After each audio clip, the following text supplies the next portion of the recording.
In this lesson, we'll look at some theorems involving inequalities in triangles. The first theorem states that if two sides of a triangle are unequal, then the angle opposite to the longer side is larger.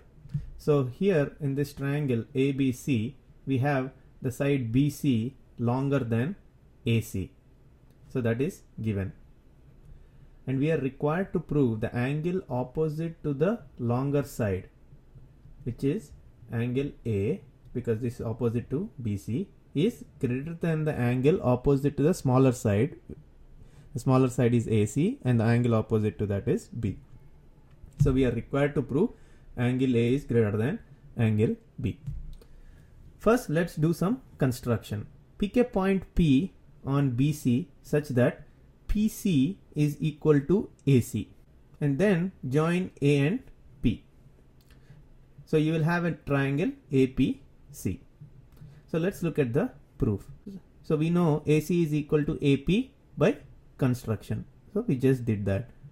So now ACP is a triangle and it is a isosceles triangle because two sides are equal. And in an isosceles triangle, the angles opposite to the equal sides are equal. So here angle CAP is equal to angle CPA. So that's in number 3. We know that angle BAC, which is this angle in the green, is equal to angle PAC, which is the angle in the pink, plus this small angle. So that is nothing but angle BAC is equal to angle PAC or angle CAP, both mean the same, plus angle PAB, which is this smaller angle. So that is in number 4. So based on this 4, we can say angle BAC is greater than angle CAP because BAC contains CAP. But we can also say angle BAC is greater than angle CPA, which is this pink angle over here, because angle CAP is equal to angle CPA from 3. So angle BAC is greater than angle CPA. So now let's look at this angle CPA. So angle CPA is the exterior angle for the triangle PAB. If you recall, exterior angle is equal to the sum of the interior opposite angles. So angle CPA is equal to angle PAB plus angle PBA, as you see in 7.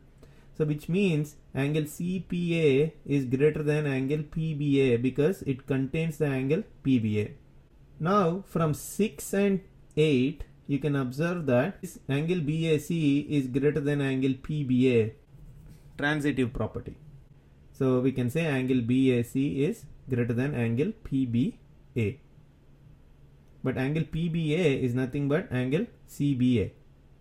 Right? If you extend P to C, it's still the same angle. So angle BAC is greater than angle CBA, which means angle A is greater than angle B. So this is your proof. Now let's look at the second theorem, which states that in any triangle the side opposite to the larger angle is greater. So let's consider triangle ABC, where we have been given angle B is greater than angle C. So based on this theorem, the side opposite to the larger angle, which is AC in this case, should be greater than AB, which is the side opposite to the smaller angle C. So we need to prove AC greater than AB. Let's look at the proof. There could be 3 different types of relationships between AC and AB. Either AC will be equal to AB, or AC less than AB, or AC greater than AB.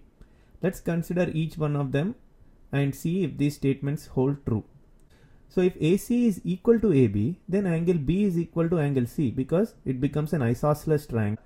But we have been given angle B is greater than angle C. So this statement AC is equal to AB will contradict the given fact, which is angle B greater than angle C. So this is false. Now let's look at the second scenario where AC is less than AB, which means AB is greater than AC. And from theorem 1 we know that angle opposite to the longer side is greater than the angle opposite to the smaller side. So in this case, if AB greater than AC, then angle C must be greater than angle B. But again, that contradicts the given fact angle B greater than angle C. So even the statement AC is less than AB is false. So given these two relations are false, then the third relation AC greater than AB should be true. So in this way we have proved that the side opposite to the larger angle is greater by using the method of contradiction. Now let's look at the third theorem. The third theorem states that the sum of any two sides of a triangle is greater than the third side. So let's consider a triangle ABC and assume that BC is the longest side. So this is given and we are required to prove AB plus AC is greater than BC. Let's do some construction. Let's extend A to D such that AD is equal to AC and then join CD. So now you will have a new triangle ADC as you see here. Let's look at the proof. In the theorem we are stating that the sum of two sides of a triangle is greater than the third side. So this statement will result in three different combinations. The first one is AB plus AC is greater than the BC. The second one is AB plus BC is greater than AC, and the last one is AC plus BC is greater than AB. So these are the three different combinations. But 2 and 3 are true because BC is the longest side. So if you add anything to the longest side, it will always be greater than the third side. So there is no need to prove that. So 2 and 3 are true. So all we need to do is prove 1. So let's look at it. So now we know that AD is equal to AC by construction. So that becomes a isosceles triangle. So angle ACD will be equal to angle ADC because they are angles opposite to equal sides in an isosceles triangle. We know that angle BCD is equal to the sum of these two angles. So angle ACD plus angle ACB. So which means angle BCD is equal to angle BCA, which is this angle, plus angle ADC because ACD is equal to ADC from 2.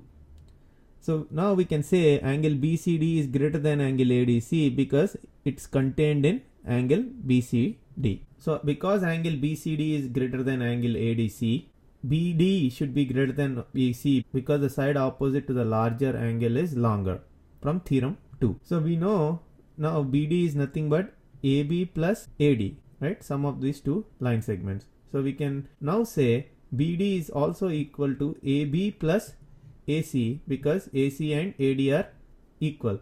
So BD is equal to AB plus AC. So now substitute BD equal to AB plus AC in 6.